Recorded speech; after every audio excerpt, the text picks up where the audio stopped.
Hey, everybody. Welcome to Coffee with Regina. I am Regina Andler, and today I have my special guest is Amy Madden, who is a financial advisor, as you can see. And it is time for a cup and a chat with purpose. Thanks for bringing your cup with you, Amy. Oh, yeah. We're ready. We're ready in the morning. Exactly.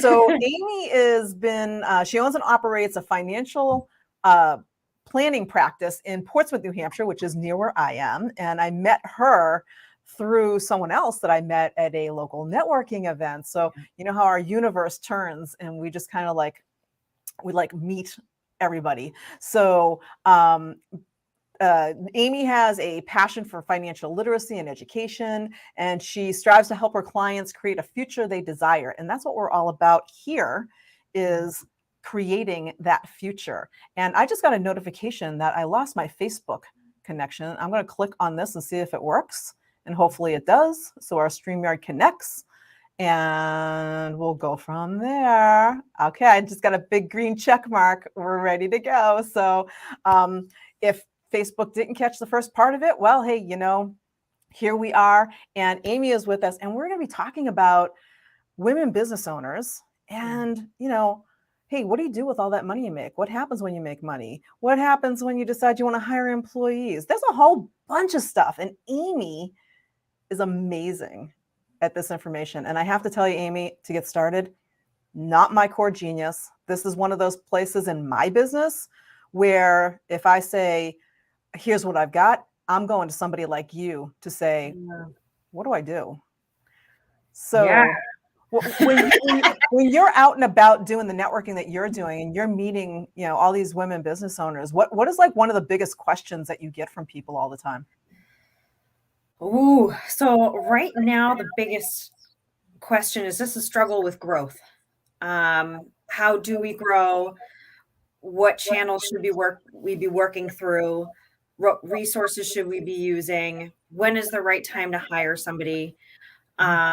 All of those questions. So one of the big things I say is that it usually takes a team of people. So sometimes people will approach a financial advisor and say, you know what, I just need you to figure out absolutely everything when it comes to my business. And that's not the case. A lot of times we work in conjunction with CPAs, with accountants, bookkeepers, with estate planning attorneys, with other types of attorneys. So there's usually a team of people that we work with in order to create solutions that work for a business or for an individual. That was a whole bunch of stuff packed in there. Okay. And so as you're thinking about that, I mean, when you said that about the team, so when I'm out and about and at networking events, there's a lot of financial advisors out there. So I meet a lot of financial advisors. And I have to tell you that when you just said that about the team, it kind of clicked in my brain because, you meet the person, I come up, I meet you, Amy. And it's like, okay, so Amy's just going to take care of everything. I don't think about that team behind you. And it's bigger than a bread box. Yeah. If you want it done right, you don't want somebody to step out of their lane.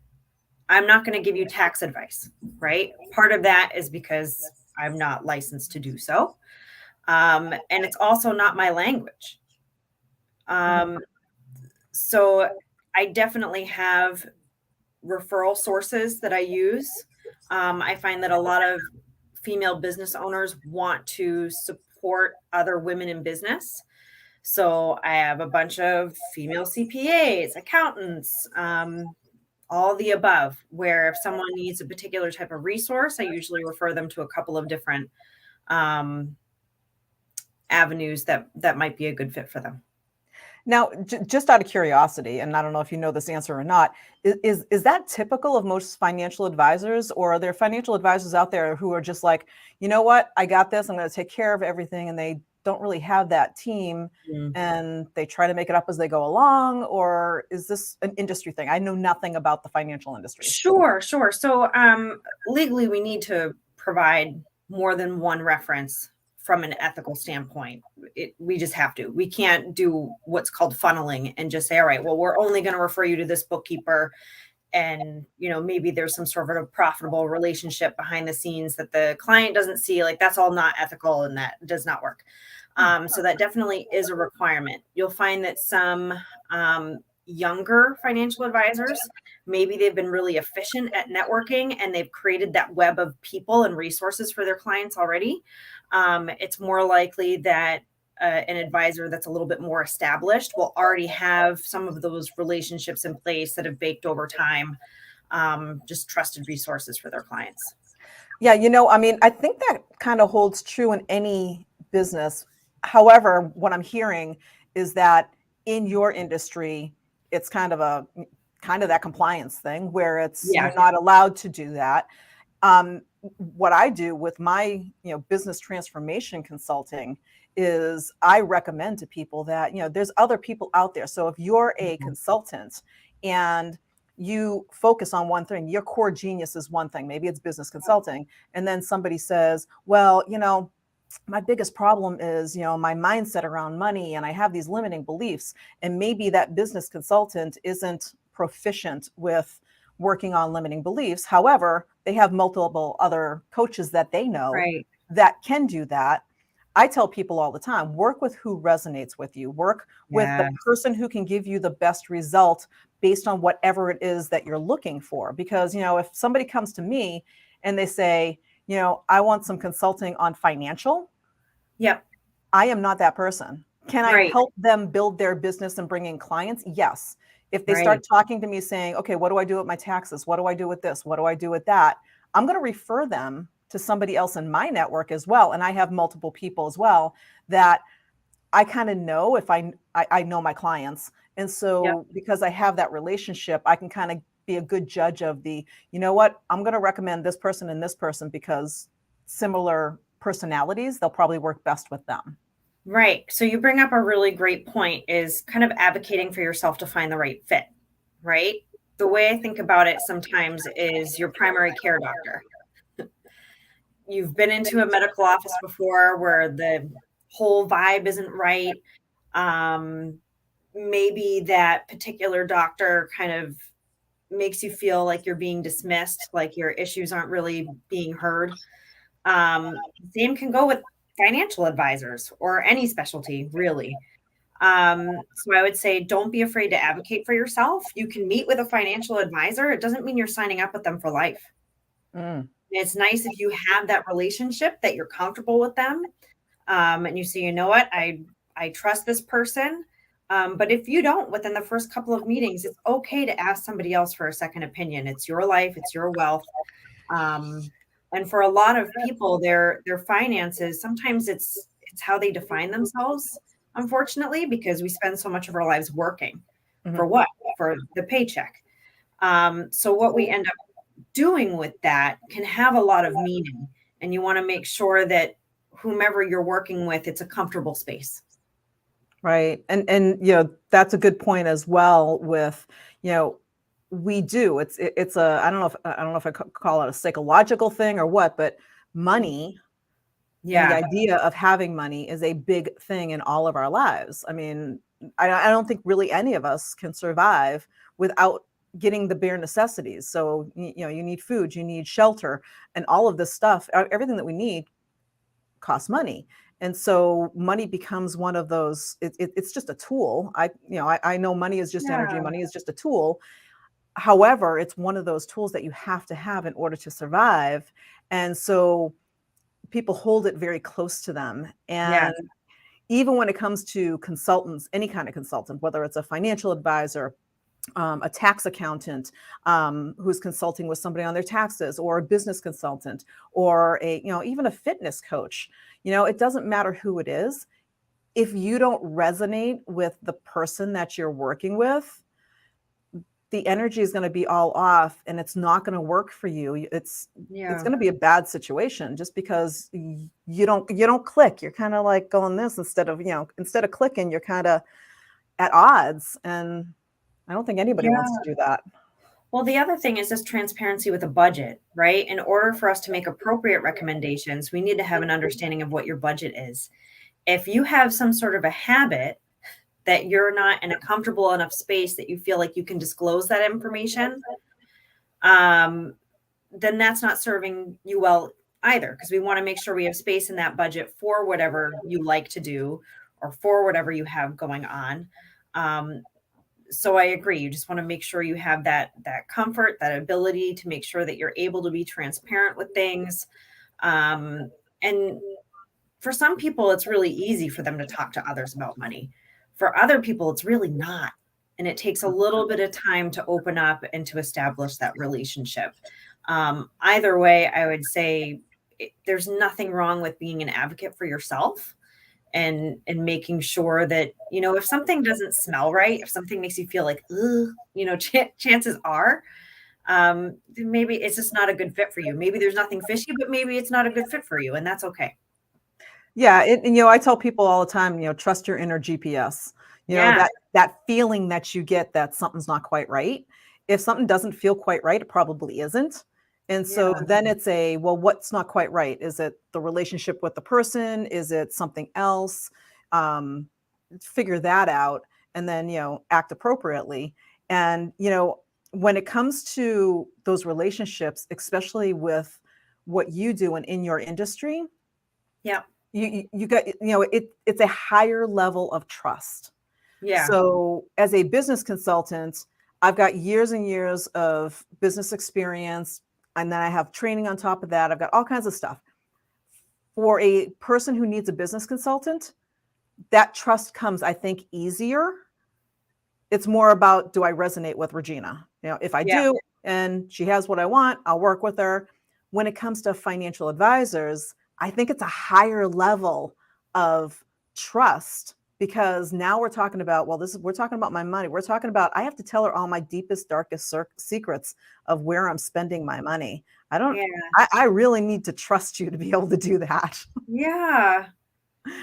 And so people approach their finances at all sorts of different times in their lives. I would say, generally speaking, the sooner you do it, the easier it is.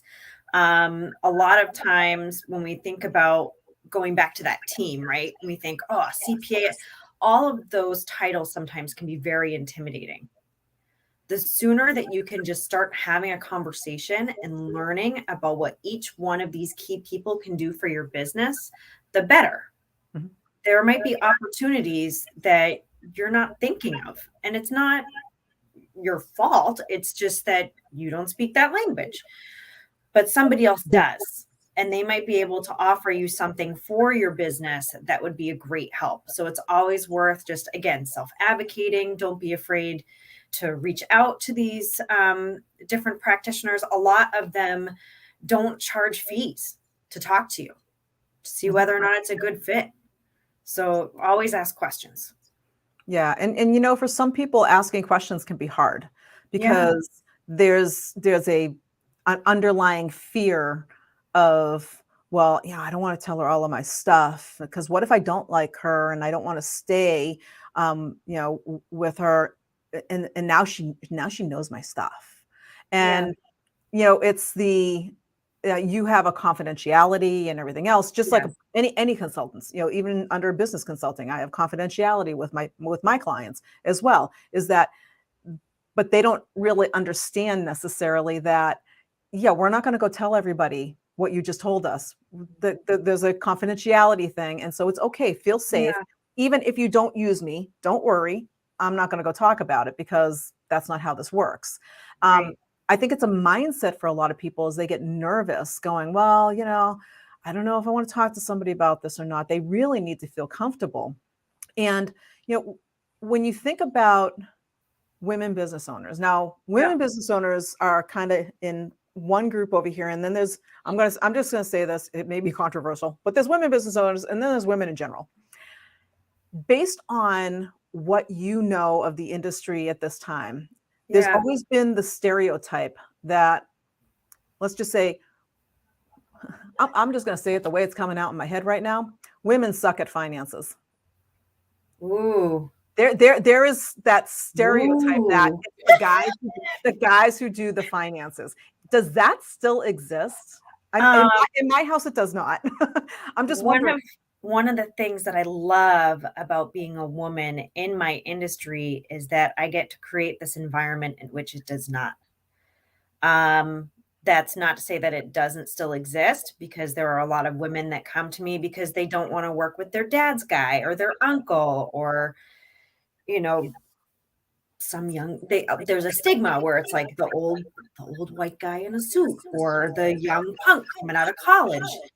Um, and so sometimes, like, I have joint work advisors that will come to me and say, you know what, I'm not resonating with the moms. But those moms, a lot of times, they'll have the 2-year-old running around in the background.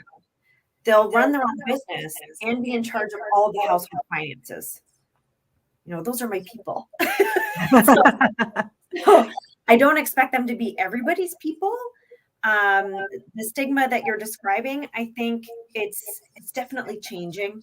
It's getting better. I'm very excited and enthusiastic about the fact that I get to be one of those people that helps change that. I was just going to say, you are one of the people that are affecting change for those people, because as you were saying that, all I could think of is that your superpower is empowering women to, Yeah. grab the reins, grab, Oh yeah. and just jump in and not listen to, honestly, in my house growing up, dad took care of all that stuff. When my dad passed away, I was still a business owner at the time with my computer businesses. And so I knew all about my finances. I, did all my accounting stuff, and, I knew stuff. When dad passed away, my mom was like, well, I can write checks. And I was like, yeah, it's not just about writing checks, mom. And she didn't know that because dad did it all. And that was what I grew up with. So until I actually got to a point in my life where I became a business owner and became responsible for taking care of my own finances, I had that thought in my mind going, well, geez, I'm going to grow up, I'm going to get married, and the guy's going to take care of all this. And it's like, yeah, no, that's like 1950s thinking. I love the idea of helping women with self-sufficiency. And a lot of that comes through education, knowledge, like I said, asking those questions, getting the fear out of whatever lingo is being used in whatever industry. The more that you ask, the more you learn, the less fear there is behind it. I was an optician for 14 years before I did this. I did a career change. And I just remember seeing, it was so sad, like some of these little old ladies who didn't even know how to write a check, but their partner had just passed. And a lot of times maybe they didn't have, a kid in the area. Their kids had moved away, so they were alone, being dropped off by the bus. And so a lot of what I do with people with planning, some of it's totally for future so-and-so, and some of it's for current so-and-so. But we want to make sure that we add value to all of the phases of that person's life. So long-term care is part of the conversation, just because I don't want anyone to think like, oh yeah, I can just rely on the government system and I'll be taken care of. I think a lot of that security has been taken away from people.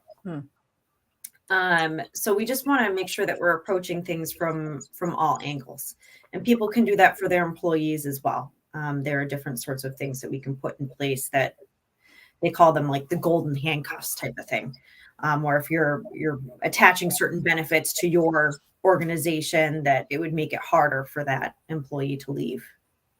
Yeah, and I've heard that term before with the golden handcuffs, and Yes, it's one of those things that is out there. And when you think about, kind of flipping just a little bit here with sure. with women business owners, I don't really like this term because I don't think no man is an island, as they say. But the solopreneurs. Yes. So if you're a woman business owner and you don't have staff yet, maybe you never will. Maybe you're going to outsource 1099 everybody, or something like that.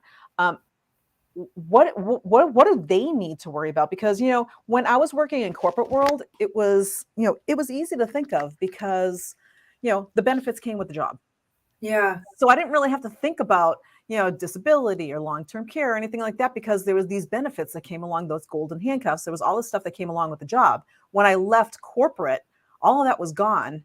And at that point, it was like, what do I do now for this stuff? I don't have any of that anymore. So the situation that you're bringing up, there are a lot of variables involved, right? So normally if it's an individual that also happens to own a business, what I would do is approach it from a holistic viewpoint where I want to see any sort of asset that they might have in place. And that could include, if they are married, things that their spouse, sometimes, or a lot of times I should say, their spouse has a corporate job that has all those benefits. So it's less expensive to put it through that route.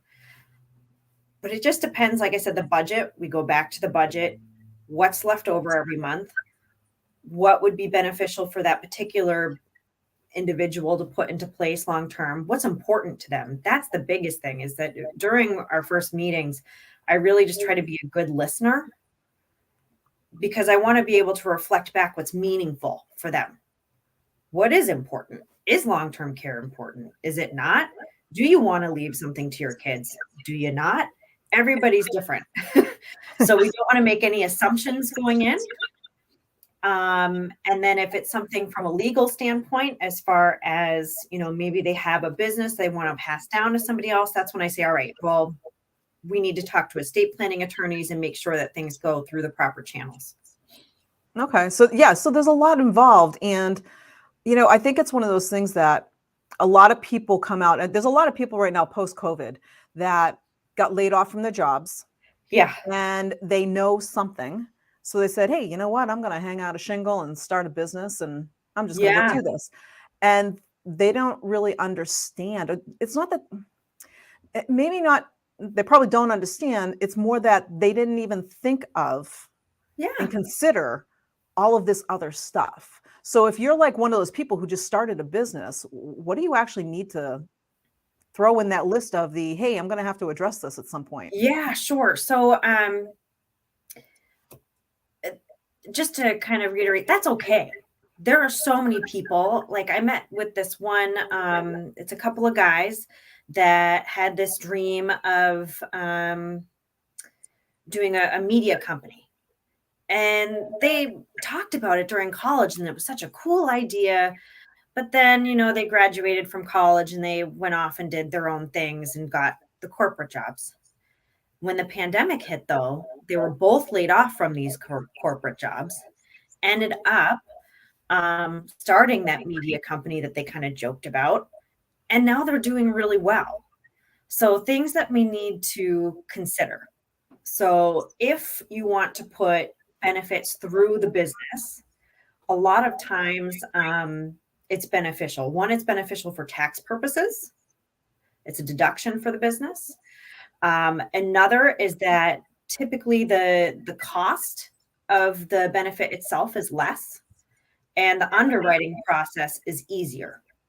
So if someone has a pre-existing health condition and we're going to write them up as an individual, basically it's the insurance company's job to scrutinize everything about that person to make sure that the liability they're taking on makes sense for them.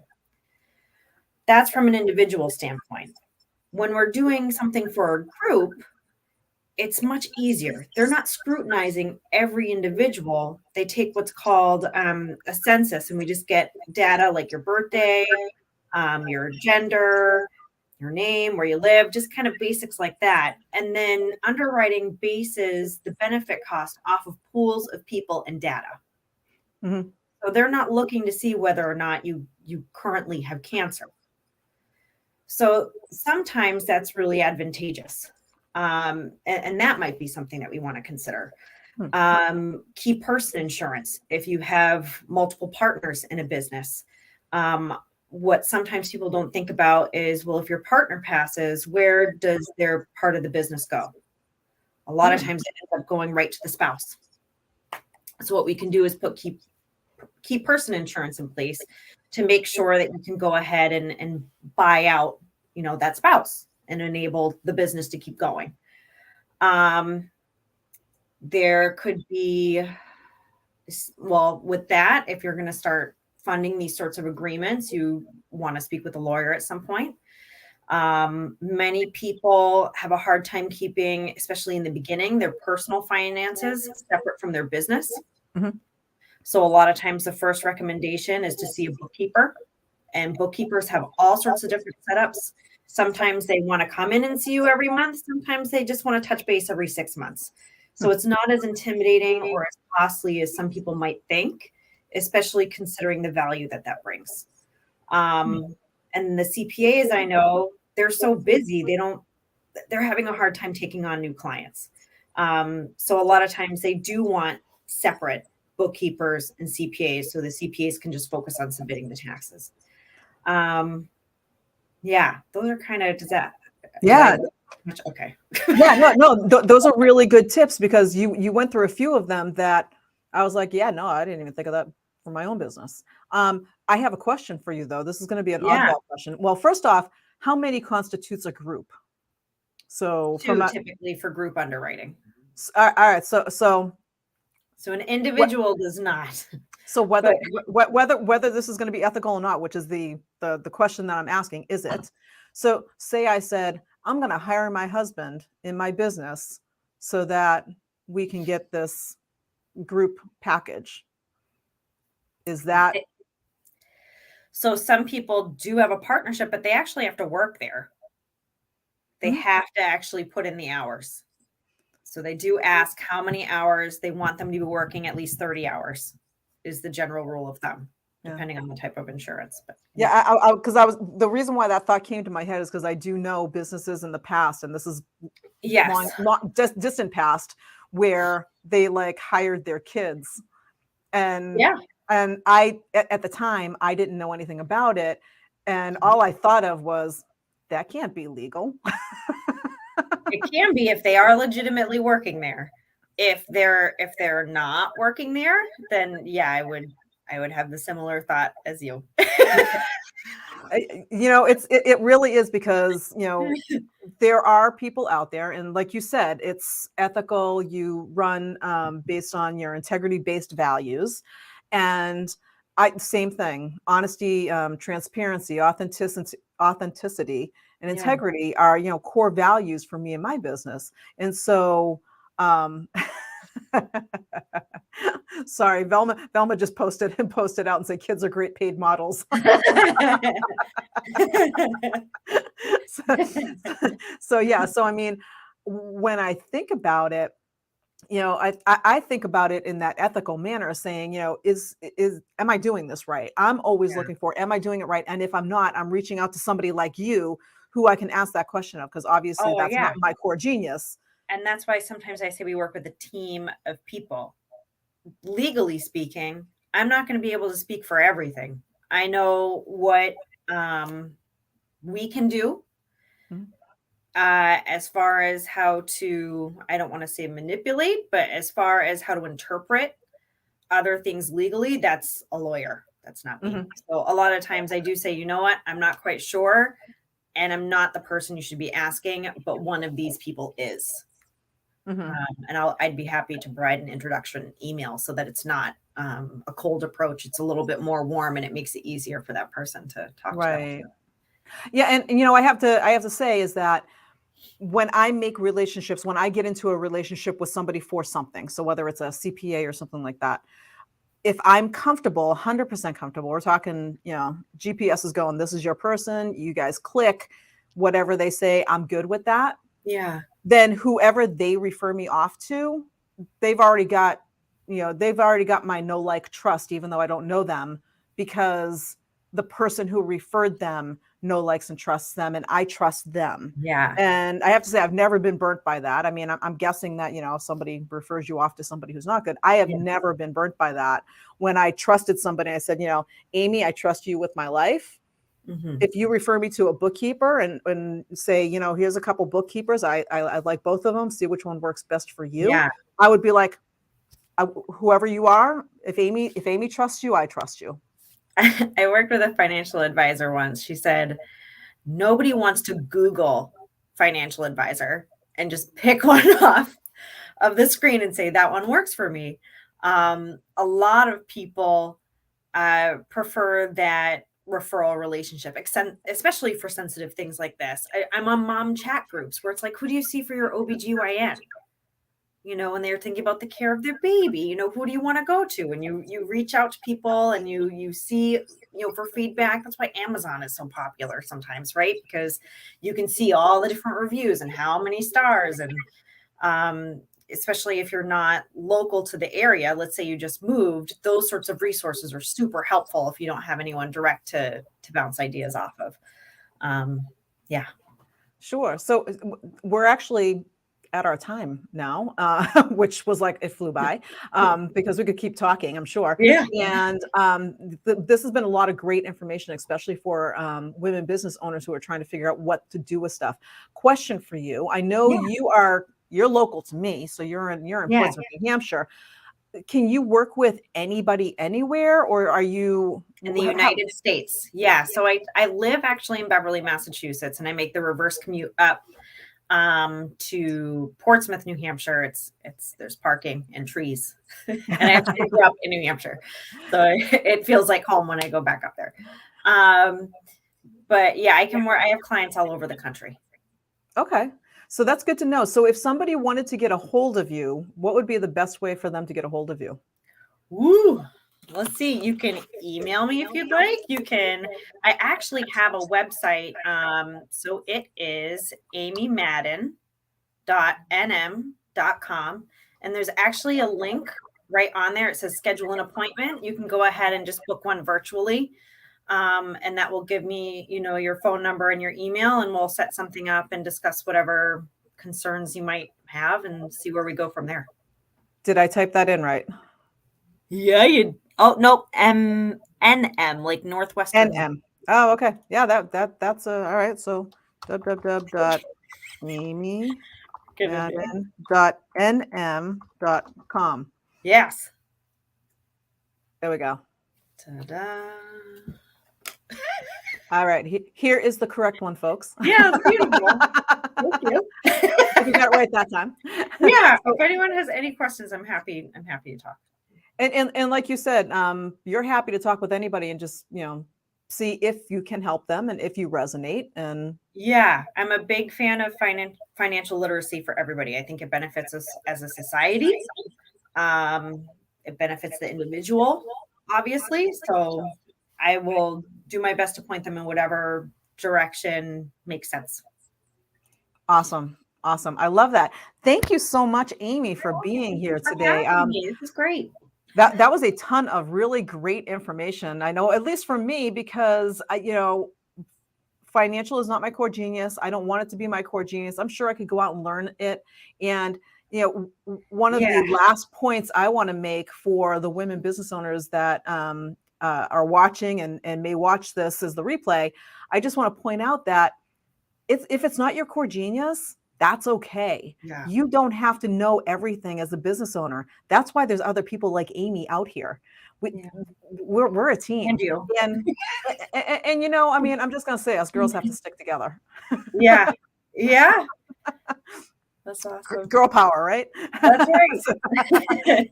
We're all out here to help each other be successful in what we do. So reach out to Amy if you have any questions. And thank you so much for joining us on Coffee with Regina.